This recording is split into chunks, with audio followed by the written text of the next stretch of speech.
Muy bien, bienvenidos. Segunda sesión, estructura y programación de computadoras.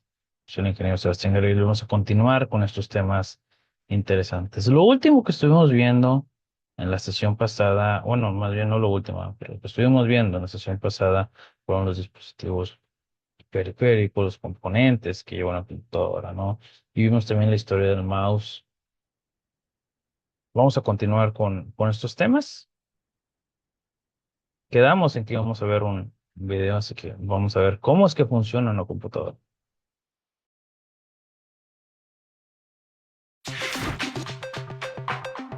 ¿Cómo funciona una computadora? Las usas en todos lados, todo el tiempo y en todas sus formas. Por medio de ellas te comunicas, editas videos, escribís, haces cuentas o chateas. Las computadoras son parte de tu vida. Pero ¿alguna vez te preguntaste cómo funciona una computadora? Una computadora es un sistema compuesto por distintos elementos físicos llamados hardware, que se relacionan a través de instrucciones conocidas como software. Estas instrucciones son enviadas por un usuario que interactúa entre hardware y software. El lenguaje utilizado por las computadoras es el binario, en el que existen solo dos valores o símbolos, el 1 y el 0. Cabe aclarar aquí algo muy importante. Este tema sobre el sistema binario lo vamos a ver más adelante. También vamos a ver el sistema hexadecimal. Vamos a estar viendo varios temas de estos. Vamos a estar viendo ciertos ejemplos que son muy sencillos y vamos a entender más este tema. Los unos están cargados de energía eléctrica y los ceros descargados. Combinando ceros y unos se puede enviar cualquier tipo de información y sus combinaciones son infinitas. La información circula en forma de pulsos eléctricos a través de diversos soportes como pistas o filamentos de cobre o fibra óptica. A estos medios se los conoce como buses. En el interior, las computadoras usan buses para enviar y recibir información e instrucciones entre sus partes, como la memoria, el microprocesador, el disco duro y todo lo que conectemos, como una impresora, por ejemplo. Una de las partes que tenés que conocer para saber cómo funciona una computadora es su cerebro, conocido como CPU. Su función es ejecutar las aplicaciones y coordinar los diversos dispositivos. Su velocidad de trabajo se mide en megahercios. Este número define cuántas veces en un segundo puede procesar instrucciones. Por ejemplo, 1000 megahercios en un segundo. El procesador requiere un lugar para almacenar los datos. Estos lugares son el disco rígido y la memoria RAM.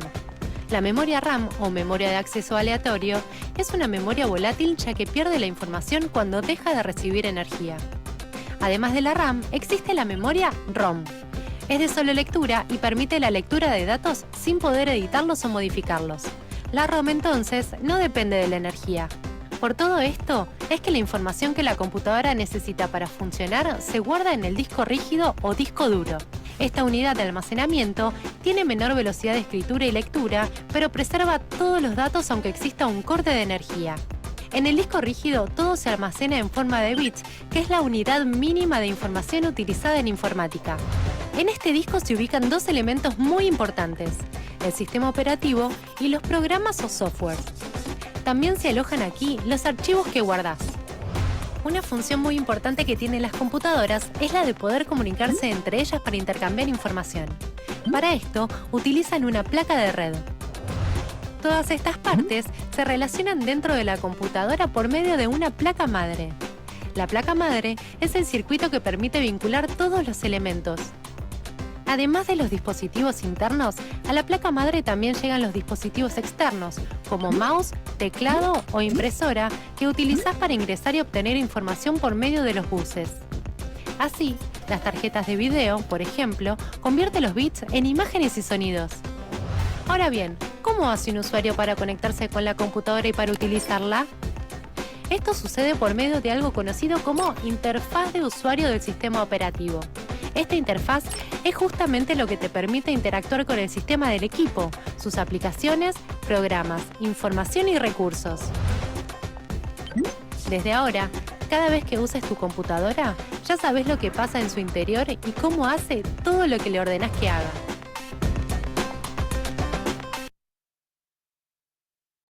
Aquí un tema importante es ese tema sobre las interfaces de usuario.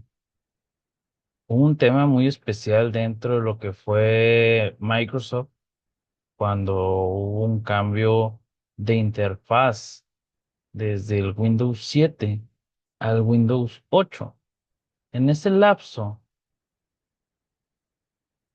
Microsoft empezó a tratar de entrar al mundo de la telefonía y creó un sistema operativo que era compatible tanto para equipos de cómputo, para celulares, pero iban más enfocado en celulares. ¿Qué pasó aquí? Que mucha gente se quejó porque ellos estaban acostumbrados al sistema operativo anterior, ¿ok? La interfaz de Windows 7, Windows XP. ¿Mm? Windows 8 eliminó el botón de inicio y las ventanas o las pantallas eran más coloridas, colores más vivos, más fuertes. Era algo sumamente diferente. Mucha gente se quejó y fue que posterior a eso llegó lo que fue la actualización, la famosa llamada Windows 8.1, donde ya incluía el botón de inicio, pero más sin embargo, seguía habiendo quejas, seguía habiendo problemas porque la gente estaba acostumbrada a un sistema operativo, o más bien dicho, a una interfaz ya muy clásica. Ese es el problema de cuando acostumbras a la gente a un sistema operativo, a una interfaz, mejor dicho lo acostumbras y no realizas actualizaciones continuas, ¿no? La programación en computadoras, la programación es el proceso de diseñar y escribir un conjunto de instrucciones precisas que una computadora puede entender y ejecutar. Su objetivo principal es resolver problemas concretos, automatizar procesos y crear software. Perdón, crear el software, programas, aplicaciones, sitios web que utilizamos diariamente. Bueno, para entender mejor cómo funciona, se divide en varios componentes y fases. Claro. ¿Cómo es que funcionan primeramente los algoritmos, ¿no?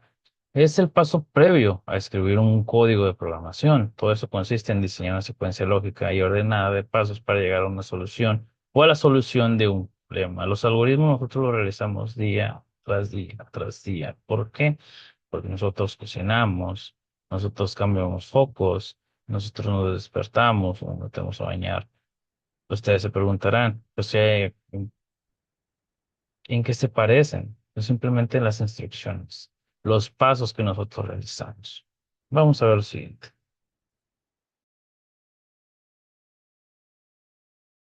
El mundo digital está lleno de cosas cada vez más asombrosas. Hay carros que se manejan solos, celulares que convierten nuestra voz en texto, robots que compran y venden acciones en la bolsa, etc. ¿Cómo es posible todo esto? Por supuesto, la respuesta completa pasa por muchos inventos, microchips, sensores y demás, pero una buena parte de la explicación se reduce a un concepto clave: los algoritmos. Un algoritmo, por muy complejo y técnico que parezca, no es más que una secuencia de instrucciones, tan simple como eso. ¿Instrucciones para qué?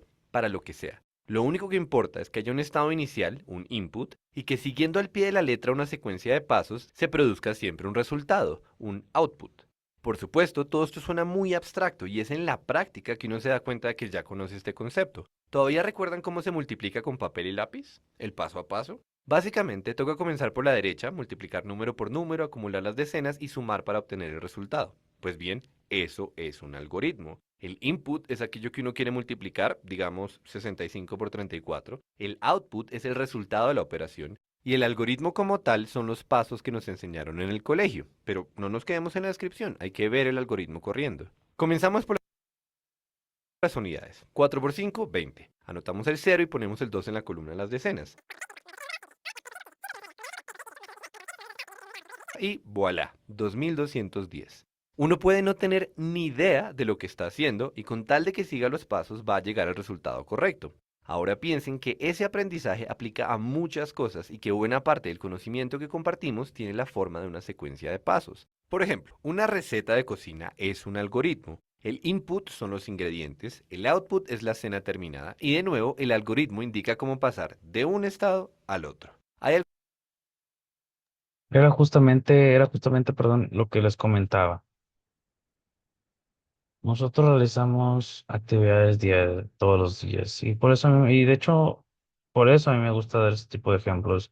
Nosotros podemos encontrar ejemplos de cualquier tema si tratamos de enfocarlos con cosas de la vida diaria. Nosotros podemos aprender cualquier tema si nosotros buscamos o le vemos o encontramos, perdón, la coincidencia con actividades, con cosas de la vida diaria. ¿Que es un algoritmo? Es algo que nosotros realizamos día a día. Son los pasos para poder resolver un problema. Uno de los ejemplos más sencillos que podríamos estar viendo. Un ejemplo, la receta de cocina, ¿no?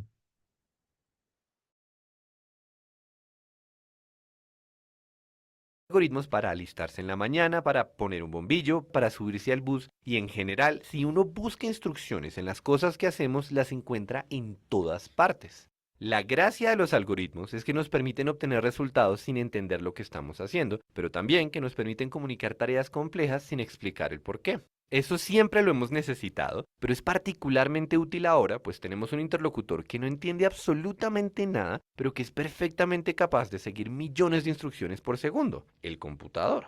La programación es el arte de convertir las cosas que hacemos o las que quisiéramos hacer en una secuencia de instrucciones que un computador pueda procesar en un algoritmo. Y para eso se utilizan lenguajes lógicos con variables, funciones y ciclos, entre otras cosas. Curiosamente, eso nos pone del lado incómodo de la historia. El que sigue instrucciones, el computador, puede darse el lujo de no entender lo que está haciendo, pero el que diseña las instrucciones, nosotros, o más bien los programadores, tiene que llegar a un nivel de comprensión muy profundo. Y si es difícil darle instrucciones a un ser humano, alguien que puede descifrar cosas por sus propios medios, alguien que interpreta información dependiendo del contexto, ahora imagínense el reto que es darle instrucciones a un computador. A una persona le puedo decir, echa agua en la tetera, pon la tetera sobre el fogón, prende el fogón. Cuando haga un ruido la tetera, apaga el fogón y sirve el agua dentro de un pocillo. A un computador le tengo que decir qué es la tetera, dónde está, qué quiere decir sobre el fogón y un millón de cosas más.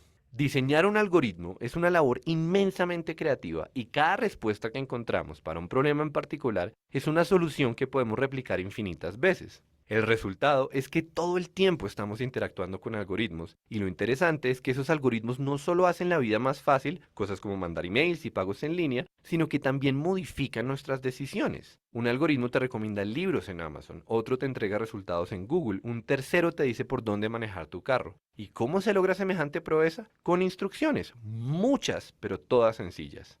En últimas, lo más interesante de los algoritmos es que nos dicen muchas cosas. Son una solución al problema de cómo automatizar X o Y tarea, una solución que puede ser elegante y asombrosa, pero también son una forma de manipular lo que nos rodea a través de la computación y además ponen en evidencia el modo en que interpretamos el mundo. ¿Por dónde nos lleva ese camino? ¿Qué cosas podríamos automatizar en el futuro? Eso está por verse, pero si miramos hacia atrás, piensen que la evolución, a su manera, es un algoritmo. El input es la materia, las instrucciones son reproducción, mutación y selección, y el output es la diversidad de todas las formas de vida que existen. Por cierto, si alguno de ustedes está interesado en explicar Un tema muy, muy interesante, ¿verdad? Recuerden, nunca se queden nada más con lo aprendido este día, siempre vean más allá, investiguen, dense el tiempo de investigar o continuar viendo este tema. Nos vemos en la próxima sesión, que tengan un excelente día.